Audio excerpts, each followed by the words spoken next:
Hello students, अब मैं photo electric effect पर कुछ प्रॉब्लम्स कराता हूँ। उन प्रॉब्लम से ये चैप्टर के काफ़ी कंसेप्ट क्लियर हो जाएंगे। तो पहली प्रॉब्लम है कि इसके प्लांक्स कांस्टेंट की डायमेंशन क्या होती है। तो आप देखिए, एनर्जी बराबर एच न्यू। अब प्लांक्स कांस्टेंट की पूछिए तो एच बराबर ई बाई न्यू। अब आप देख लीजिए क्या होगी डायमेंशन। एनर्जी की क्या होती है? एनर्जी जो है भाई is the capacity of doing work. जो वर्क की होती है, तो वर्क की क्या होती है? Force into displacement.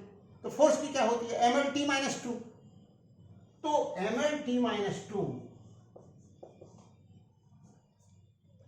फोर्स की हो गई, और डिस्टेंस की और एल का मल्टीप्लाई कर दो। न्यू क्या है? फ्रीक्वेंसी 1 टाइम पीरियड, तो 1/t लिख दो। तो ये डायमेंशन आ गई। अब आगे अपन टाइम वेस्ट नहीं करते, यहाँ पर टी पर जाकर के ये टी ऊपर चला जाएगा, तो टी पर -1, तो ये हो जाएगा ml²t-1। अब इसने पूछा कि इन चार में से कौन सी होगी, ये बताओ ना। फोर्स इंटू टाइम होगी, फोर्स इंटू डिस्टेंस होगी, फोर्स इंटू स्पीड होगी, force into distance upon time होगी, तो कौन सी होगी ये बताओ ना।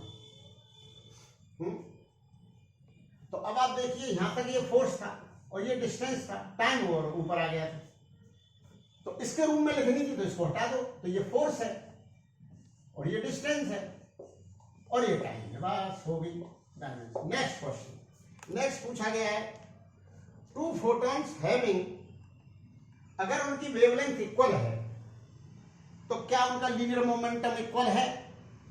तो मैं इसमें एक बात बताना चाहूंगा आपको कि मोमेंटम वेक्टर क्वांटिटी, ये बात ध्यान रखनी। क्या है?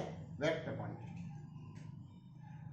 तो अगर उनका इक्वल वेवलेंथ है, तो इक्वल वेवलेंथ है तो मोमेंटम एक्चुअल में होता है मोमेंटम E बाई सी, और E होती है S C by lambda into C, क्योंकि एनर्जी होती है एच न्यू, न्यू होता है सी बाई लेमडा, तो सी से सी कट गया तो एच बाई लेमडा।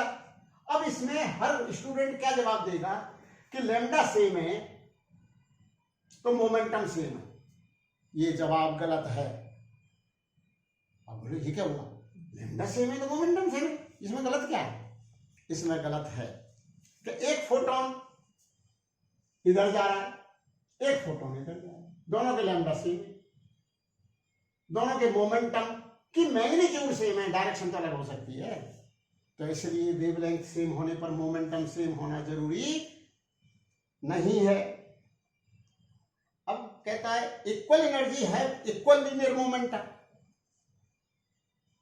ये भी गलत है, क्योंकि मोमेंटम और एनर्जी में ये रिलेशन है। एनर्जी स्केलर क्वांटिटी है, मोमेंटम के साथ डायरेक्शन है, तो ये भी गलत है। इक्वल एनर्जी है इक्वल मोमेंटम, ये गलत है। अगर ऐसा होता इक्वल मोमेंटम है इक्वल एनर्जी, तो ये सही होता। बोला ऐसे कैसे सही हो गया? भाई इक्वल मोमेंटम है तो उसमें उसने ये कहा है कि उसकी मैग्नीट्यूड भी सेम है, डायरेक्शन भी सेम है, ये कहा है उसने। तो एनर्जी तो होगी नहीं सेम। एनर्जी सेम होने पर ये नहीं पता लग पा रहा कि मोमेंटम की डायरेक्शन भी सेम है, क्योंकि इक्वेशन में कोई डायरेक्शन तो नहीं आ रही। तो इस तरह का इसका जवाब जो होगा वो ये होगा, equal linear momentum have equal wavelength. अब P बराबर एच अपॉन लेमडा है, ये बात सही है। सेम P सेम लेमडा, लेकिन ये ट्रू नहीं है कि सेम लेमडा सेम P, क्योंकि डायरेक्शन अलग हो। सेम P का मतलब है कि उसकी डायरेक्शन भी सेम और मैग्नीट्यूड भी सेम, तो सेम है। नेक्स्ट क्वेश्चन है, हेलो स्टूडेंट्स, अब मैं फोटो इलेक्ट्रिक इफेक्ट के ऊपर कुछ प्रॉब्लम्स बता रहा हूँ। पहली प्रॉब्लम यह है कि दो बल्ब है, एक रेड लाइट दे रहा है एक ब्लू लाइट दे रहा है, दोनों की पावर सेम है। तो अब उनमें जो नंबर ऑफ फोटॉन्स इमिटेड हैं पर सेकंड,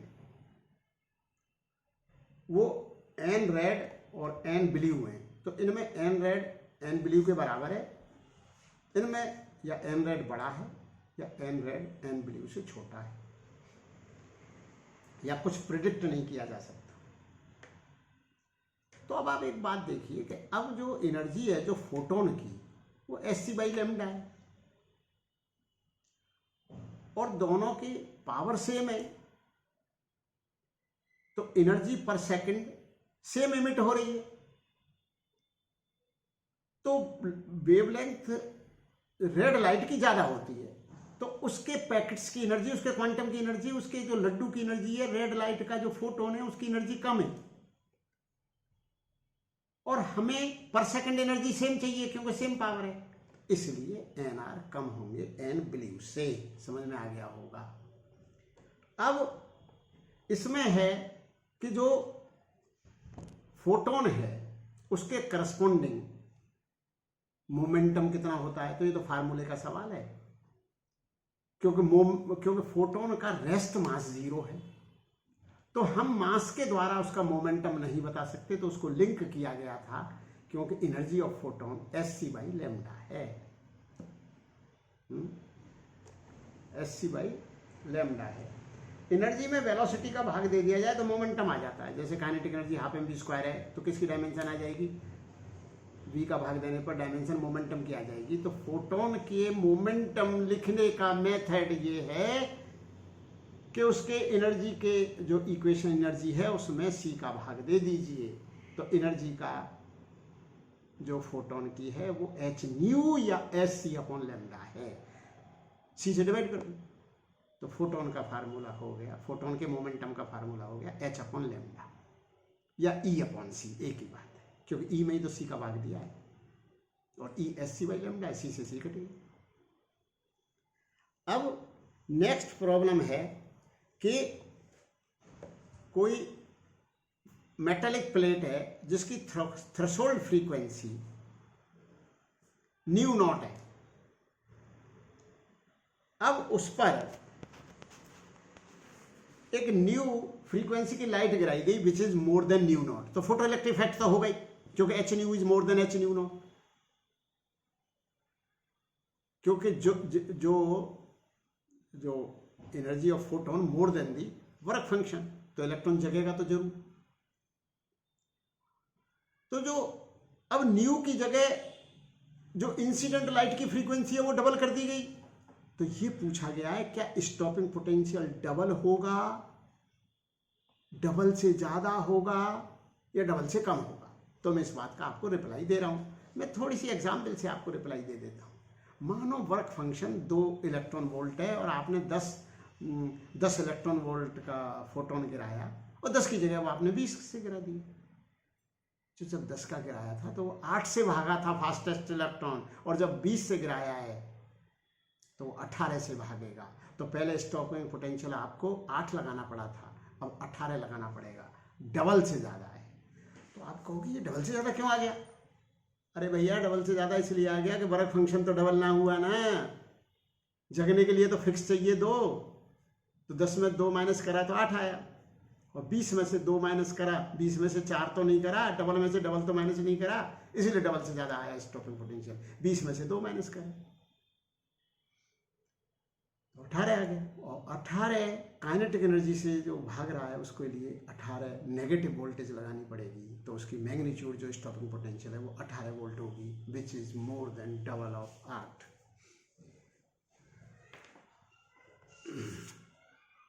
अब किसी ने पूछा कि किसी का जो वेवलेंथ है जो लैम्डा है और work function S C by lambda not है, उस फोटोग्राफिक प्लेट का जो वर्क फंक्शन है वो S C by lambda not है। वर्क फंक्शन का मतलब है minimum energy required at which the electron emits, this is called work function. मतलब एनर्जी का एक पार्ट इलेक्ट्रॉन को जगाने में और शेष भाग भगाने में खर्च होता है। तो मैं इस फोटो इलेक्ट्रिक इफेक्ट को कहता हूँ जगाने भगाने का प्रिंसिपल। तो जितनी एनर्जी ज़्यादा गिराते चले जाते हैं तो उसका डिफरेंस काइनेटिक आ जाती है, और जितनी ज़्यादा काइनेटिक होती है उतना ही ज़्यादा उसको रोकने के लिए नेगेटिव पोटेंशियल लगाना पड़ता है। तो इसलिए स्टॉपिंग पोटेंशियल का मान भी फ्रीक्वेंसी ऑफ इंसिडेंट लाइट पर डिपेंड पाया गया था। तो यहाँ पर जो क्वेश्चन है वो पहले मैं आपको बताना चाह रहा हूँ कि S C upon lambda not उसका वर्क फंक्शन है। तो ये पूछा गया है कि फोटो इलेक्ट्रिक इफेक्ट तब होगा क्या कि जब लैम्डा नॉट से बड़ा हो या छोटा हो, कब होगा? या जस्ट बराबर हो, जस्ट बराबर पे जस्ट इमिट होगा इलेक्ट्रॉन। तो क्या चाहिए आपको? इसका जवाब है कि लैम्डा जो है लैम्डा नॉट से छोटा या बराबर हो। बोला छोटा क्यों कहने लगे? अरे नीचे आ रहा है ना SC अपॉन लैम्डा। अरे लैम्डा लैम्डा नॉट से छोटा होगा तभी तो SC अपॉन लैम्डा नॉट से बड़ा होगा, जब तो फोटोन की एनर्जी उस वर्क फंक्शन से ज्यादा आएगी। तो ऐसा बोला जाता है। तो हमेशा थ्रेशोल्ड फ्रीक्वेंसी को ऐसे बोला जाता है, the minimum frequency eight which the electron emits, और थ्रेशोल्ड वेवलेंथ को ऐसा बोला जाता है, the maximum wavelength eight which the electron emits. मतलब वो वेवलेंथ हो या उससे कम हो, और फ्रीक्वेंसी में वो फ्रीक्वेंसी हो या उससे ज्यादा हो फ्रीक्वेंसी, ऐसा बोला। नेक्स्ट प्रॉब्लम है, if the frequency of light in A photoelectric experiment is double the stopping potential. ये मैंने अभी आपको बताया है कि स्टॉपिंग पोटेंशियल डबल से भी ज्यादा होगा। अब ये है, कोई पॉइंट सोर्स है लाइट की और कोई फोटोग्राफिक प्लेट है जिस पर लाइट गिराई गई है। तो जिस सोर्स से लाइट गिरा रहे हैं, मेरी बात ध्यान से सुनना, जिस सोर्स से लाइट गिरा रहे हैं और जिस मेटल पे गिरा रहे हैं उसकी दूरी को बढ़ा रहे हैं और फ्रीक्वेंसी ऑफ लाइट को सेम रखें, तो दूरी को बढ़ाने से स्टॉपिंग पोटेंशियल घटेगा, बढ़ेगा या उतना ही रहेगा? तो इसका जवाब है कि वो उतना ही रहेगा, क्योंकि अगर आपने दूरी बढ़ा दी तो उस पर लाइट गिर कम रही है, इंटेंसिटी ऑफ द लाइट कम हो गई है उस पर, क्योंकि आप चीज बढ़ा दोगे, पॉइंट सोर्स है। तो फिर लाइट का कम फ्रैक्शन गिरेगा उस पर, जितना पास होगी उतना ज़्यादा फ्रैक्शन बढ़ता चला जाएगा। तो इंटेंसिटी चेंज हुई है, यहाँ पर क्वालिटी ऑफ लाइट चेंज हुई नहीं है, क्वालिटी ऑफ थप्पड़ चेंज हुई नहीं है। तो जब फ्रीक्वेंसी चेंज हुई नहीं है तो फिर स्टॉपिंग पोटेंशियल क्यों चेंज होगा? उतना ही रहेगा स्टॉपिंग पोटेंशियल। तो क्योंकि ये जगाने भगाने का प्रिंसिपल है। फिर आपसे पूछा गया